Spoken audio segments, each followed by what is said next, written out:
चलिए स्टूडेंट, शुरू करते हैं आज का अपना क्लास, आज का अपना लेक्चर। मेरा नाम है नितिन कुमार छारी और फूड सेफ्टी ऑफिसर के पार्ट बी में जो 10 यूनिट हैं, उन 10 यूनिट में से पहली, तीसरी और 10वीं, ये 3 यूनिट में आपको पढ़ाने वाला हूं।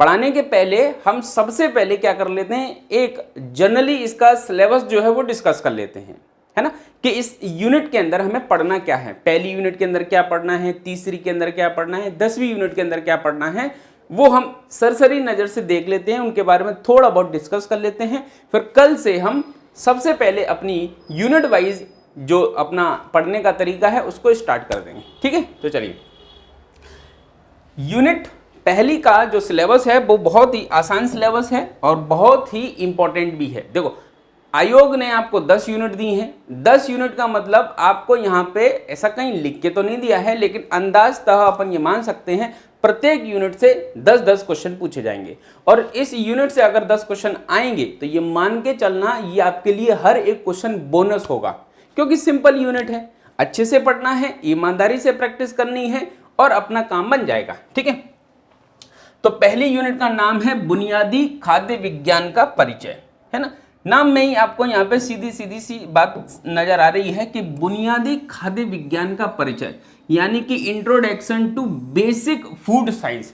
फूड साइंस, वो भी बेसिक फूड साइंस का हमें क्या करना है, यहाँ पे इंट्रोडक्शन देखना है। ठीक है, अब इंट्रोडक्शन के तौर पे हमें कौन कौन से सिलेबस पे चर्चा करनी है कि भोजन और उसके संरक्षण का इतिहास, व्हाट इज फूड, भोजन क्या है और उसके प्रिजर्वेशन की हिस्ट्री क्या है, हिस्ट्री ऑफ फूड प्रिजर्वेशन। आपने देखा होगा हजारों सालों पहले जब मानव भोजन को संरक्षित रखता था तो किस प्रकार से रखता था, है ना, उसको घास में दबा के रख दिया करता था, है ना, या जब फ्रिज का आविष्कार हुआ तो फ्रिज में रख दिया करता था, या मटके के अंदर रखता था और मटके को जमीन के अंदर गाड़ दिया करता था, तो उसको ठंडक मिलती रहती थी तो खराब नहीं होता था। तो हमें ये हिस्ट्री पढ़नी है फूड प्रिजर्वेशन की, खाद्य के संरक्षण का इतिहास पढ़ना है, इंपॉर्टेंट है, यहां से परीक्षा में क्वेश्चन जरूर बनेगा। ठीक है, फिर उसके बाद देखेंगे हम पारंपरिक भोजन, जो हमारे ट्रेडिशनल फूड होते हैं, जनजातीय भोजन होते हैं।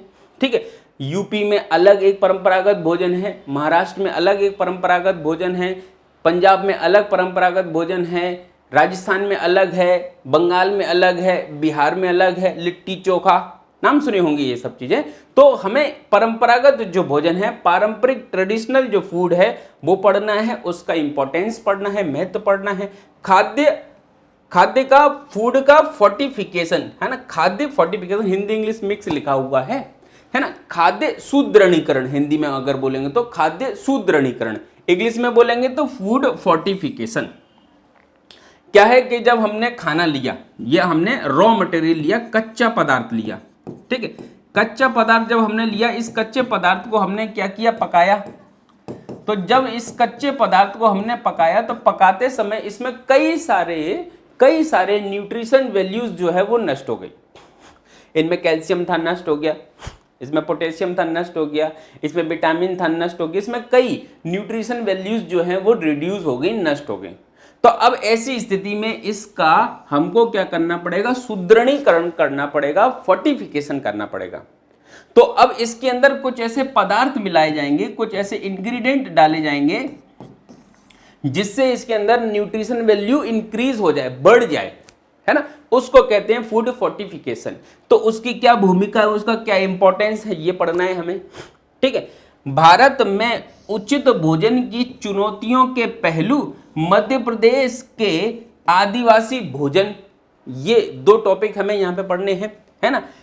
Tribal food of Madhya Pradesh, ये पढ़ना है हमको, है ना, यानी कि यहाँ पे हमें बेसिक सी चीजें पढ़नी है। ठीक है, तो ये तो हुआ हमारी पहली यूनिट का पहले 2 पॉइंट। इसके बाद आगे देखें, पहली यूनिट के अंदर और भी कई चीजें हैं, जैसे इसके अंदर खाद्य घटक कार्बोहाइड्रेट, है ना, फूड कॉन्स्टिट्यूएंट के अंतर्गत कार्बोहाइड्रेट है, प्रोटीन है, फैट है, विटामिन है, मिनरल्स है, ठीक है, और फाइबर्स वगैरह आते हैं। इसके अलावा यहाँ पे एंजाइम्स है, रासायनिक संरचना यानी कि इनका केमिकल स्ट्रक्चर पढ़ना है, इनका क्लासिफिकेशन पढ़ना है, इनके फंक्शंस पढ़ने हैं। यानी कि हमें फूड कॉन्स्टिट्यूएंट के अंतर्गत carbohydrate, protein, fat, vitamin, minerals, है ना, एंजाइम्स आदि का केमिकल स्ट्रक्चर, क्लासिफिकेशन एंड उनके फंक्शन।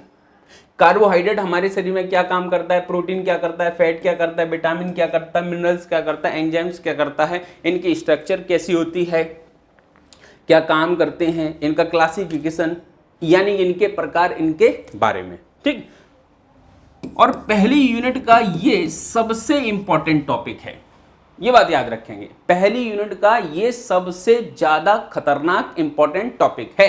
यहां से अगर वो चाहे तो 10 के 10 क्वेश्चन पूरे बना सकता है, इतना इंपॉर्टेंट है। तो इसको पढ़ते समय हमें पूरी ईमानदारी से फोकस करना होगा। ठीक है, फिर उसके बाद मेटाबॉलिक मार्ग, मेटाबॉलिक मार्ग यानी कि हमारे उपापचय मार्ग को पढ़ना है। जब हम खाना खाते हैं, भोजन करते हैं, तो उसके पाचन की क्रिया किस प्रकार से शुरू होती है और अंत में कहां पे पूरी तरीके से कंप्लीट हो जाती है। ठीक है, जैसे पाचन हुआ, अवशोषण, digestion and absorption, carbohydrate, lipid, protein, vitamin, fibre, खनिज, मिनरल्स, इन सबका पाचन कैसे होता है, किस तरीके से होता है, तो ये सारी चीजें हमें यहाँ पढ़नी है, ये भी इंपॉर्टेंट है। अब आप सोच रहे होंगे सर हर एक पॉइंट पे तो आप इंपॉर्टेंट लगा दे रहे हो। अरे भाई है तो लगा रहे हैं, जो नहीं होगा वहां बता देंगे कि इंपॉर्टेंट नहीं है। तो यहाँ पे तो इंपॉर्टेंट है, metabolic pathway, digestion, absorption, carbohydrate, lipid, protein, vitamin, fibre and minerals, इनके हमें बारे में जानना है। ठीक है, तो ये दोनों चीजें इंपॉर्टेंट होंगी आपके लिए। फिर उसके बाद भोजन के कुछ कैरेक्टरिस्टिक्स हैं, गुण हैं, प्रॉपर्टीज हैं, जैसे कि उनका भौतिक गुण, अम्ल, क्षार, बफर सॉल्यूशन, केमिकल, कोलाइड आदि, इन सब चीजों के बारे में सामान्य सी चीज है। यहां से क्वेश्चन थोड़े कम बनेंगे। तो यहाँ पे ये इंपॉर्टेंट नहीं कह सकता मैं, मतलब ये नहीं कह सकता कि इंपॉर्टेंट नहीं है, बट ये जरूर कह सकता हूं ये कम इंपॉर्टेंट है। ये क्या है, ये कम इंपॉर्टेंट है। तो लास्ट वाला एक बेसिक सी चीज है, कम इंपॉर्टेंट है, आप चाहो तो छोड़ सकते हो। ठीक, तो यहाँ पे हमारी ये बात समझ में आई, ये है आपका पहला यूनिट का सिलेबस। ठीक है, अब इसके बाद हम बात करते हैं आगे यूनिट 3 की। ऐसे यूनिट 2 भी है, यूनिट 4, 5, 6, 7, 8, 9 भी है, लेकिन मैं आपको यूनिट पहली, यूनिट तीसरी और यूनिट 10 भी 3 यूनिट पढ़ाऊंगा, इसलिए उसी के सिलेबस पे हम यहाँ पे क्या करेंगे, डिस्कस। तीसरी यूनिट जो है इसका नाम क्या है, देखो इसका नाम यहाँ पे लिखा हुआ है आपके सामने, खाद्य और पोषण यानी कि फूड एंड न्यूट्रिशन। तो फूड एंड न्यूट्रिशन के बारे में पढ़ना है। फूड क्या होता है, थाली में रखा हुआ जो भोजन है जिसे हम खा सकते हैं, खाने योग्य पदार्थ है, उसे फूड कहते हैं।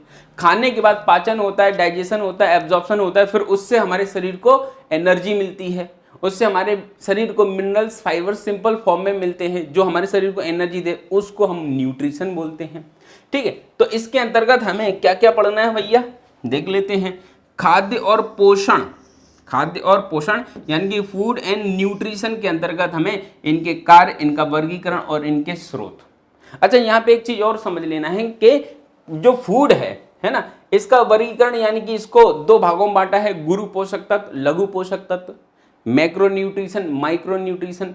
अब मैक्रो माइक्रो न्यूट्रिशन के अंदर जो है वही कार्बोहाइड्रेट, प्रोटीन, फैट आदि यही सारे हैं जो ऑलरेडी हम पहली यूनिट के अंदर पढ़ चुके होंगे। तो यहाँ पे हम क्या पढ़ेंगे, उनके स्रोत पढ़ लेंगे या वहां पे स्रोत भी पढ़ लेंगे। तो इस टॉपिक को हम क्या करेंगे, यहाँ पे स्किप कर देंगे। क्यों कर देंगे स्किप, क्योंकि ऑलरेडी पहली यूनिट में ये हम पढ़ चुके होंगे। ठीक है, तो इसीलिए मैंने आपको ये इंपॉर्टेंट कहा, क्योंकि यही आपकी पहली यूनिट में भी है, यही आपकी तीसरी यूनिट में है। तो 2 बार ना पढ़ते हुए हम इसको 1 बार पढ़ेंगे, पहली यूनिट में ही बेहतरीन तरीके से निपटा लेंगे। तो यहाँ पे हमें दोबारा पढ़ने की जरूरत नहीं पड़ेगी। फिर उसके बाद है संतुलित आहार, बैलेंस डाइट, है ना, अनुशासित आहार भत्ते, ठीक है, RDA, बेसल ऊर्जा चयापचय यानी कि बेसल ऊर्जा मेटाबॉलिज्म, है ना। फिर उसके अंतर्गत कुछ छोटी छोटी सिंपल चीजें हैं, BB, NPU, BMR, PER, BMI आदि की गणना, है ना। ये RDA क्या होता है, बेसल एनर्जी मेटाबॉलिक क्या होता है, ठीक है, BMR और PER और BMI ये सब क्या होते हैं, इनके बारे में हमें थोड़ा थोड़ा जानकारी इकट्ठा करनी है और इनसे संबंधित हमारे जो क्वेश्चन परीक्षा में बनने वाले हैं उन पे चर्चा कर लेनी है। ठीक है, अच्छा ये जो दूसरा पॉइंट है, यहां से क्वेश्चन बनेगा, है ना, ये सिंपल और इंपॉर्टेंट दोनों हैं।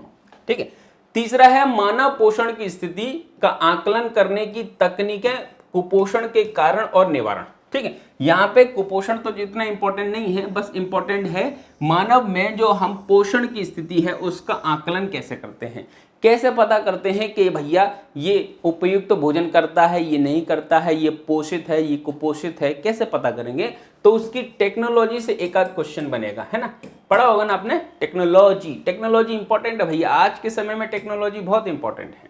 ठीक, भारत में पोषण और स्वास्थ्य कार्यक्रम, ये भी इंपॉर्टेंट है, यहां से क्वेश्चन जरूर बनेगा पेपर में।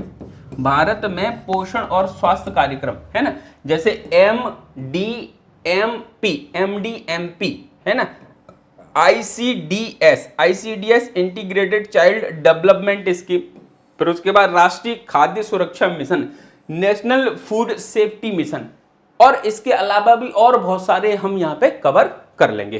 ठीक है, फिर मैक्रो और माइक्रो यानी कि लघु और सूक्ष्म पोषक तत्वों की कमी से होने वाले रोग और उनकी रोकथाम। देखो ये वाला टॉपिक भी हम इंपॉर्टेंट तो है और पहली यूनिट के अंदर ही कवर कर चुके होंगे। ठीक, तो ये वहां पे ही कवर हो जाएगा, तो इसको अच्छे से अपने को क्या कर लेना है, याद कर लेना है, इंपॉर्टेंट है। फिर आते हैं हम अपने यूनिट 10 पे, यूनिट 10। यूनिट 10 के अंदर सबसे बड़ा भारी भरकम जो एक टॉपिक है वो है भारत में खाद्य सुरक्षा के लिए लाया गया अधिनियम 2006 में, बहुत बड़ा है। इसके अलावा तो छोटे छोटे हैं, निपट लेंगे आसानी से, लेकिन राष्ट्रीय और अंतर्राष्ट्रीय खाद्य कानून मानक खाद्य नियामक व्यवस्था यानी कि मॉनिटरिंग जो बॉडी है जो भारत में, देखो यहाँ पे क्या लिखा है, राष्ट्रीय और अंतर्राष्ट्रीय, तो राष्ट्रीय स्तर पर एक कानून लाया गया है जिसका नाम है फूड सेफ्टी स्टैंडर्ड एक्ट 2006। 2006 में राष्ट्रीय स्तर पर यह कानून लाया गया है, इस कानून को पढ़ना है। अंतर्राष्ट्रीय स्तर पर और भी बहुत सारी व्यवस्थाएं जैसे कोडेक्स आदि, ये सारी चीजें हमें यहाँ पढ़नी है। FSSAI है ना, AI का मतलब क्या है, यहाँ पे है FSSAI, ये जो हमारा एक्ट है 2006 में, इस एक्ट के माध्यम से एक अथॉरिटी की स्थापना की गई है, food safety standard authority of India. तो इसके बारे में हमें पढ़ना है, इसका हेडक्वार्टर कहाँ है। ठीक है, कोडेक्स के बारे में पढ़ना, जैसा अभी मैंने बताया। वैश्विक अंतर्राष्ट्रीय स्तर पर कुछ उससे संबंधित कुछ लॉ हैं, कुछ ऐसे नियम कानून हैं, वो हमें यहाँ देखने हैं। इंपॉर्टेंट है, पूरी लाइन इंपॉर्टेंट है, यहां से परीक्षा में जरूर क्वेश्चन बनेगा। ठीक है, अगला है खाद्य सुरक्षा और मानक अधिनियम FSSAI नियम 2006। तो भैया 2006 में आया था नियम अधिनियम, दोनों हमें पढ़ने हैं। ठीक है, फिर उसके बाद खाद्य पदार्थों में मिलावट के बारे में पढ़ना है। ठीक है, गलत ब्रांडिंग, मिस ब्रांडिंग जो है इंग्लिश में इसको बोलेंगे मिस ब्रांडिंग, सामान्यतः खाद्य पदार्थों में मिलावट, खाद्य सुरक्षा अधिकारी के कर्तव्य और जिम्मेदारियां। तो खाद्य सुरक्षा अधिकारी के कर्तव्य और जिम्मेदारियां ये ऑलरेडी एक्ट में कवर आपका हो चुका होगा। ठीक है, तो यहां से परीक्षा में बहुत ही ज्यादा क्वेश्चन बनने की संभावना है, तो बच्चों अपने को यहाँ पे पूरा फोकस देना है जब हम यहाँ पढ़ेंगे, है ना।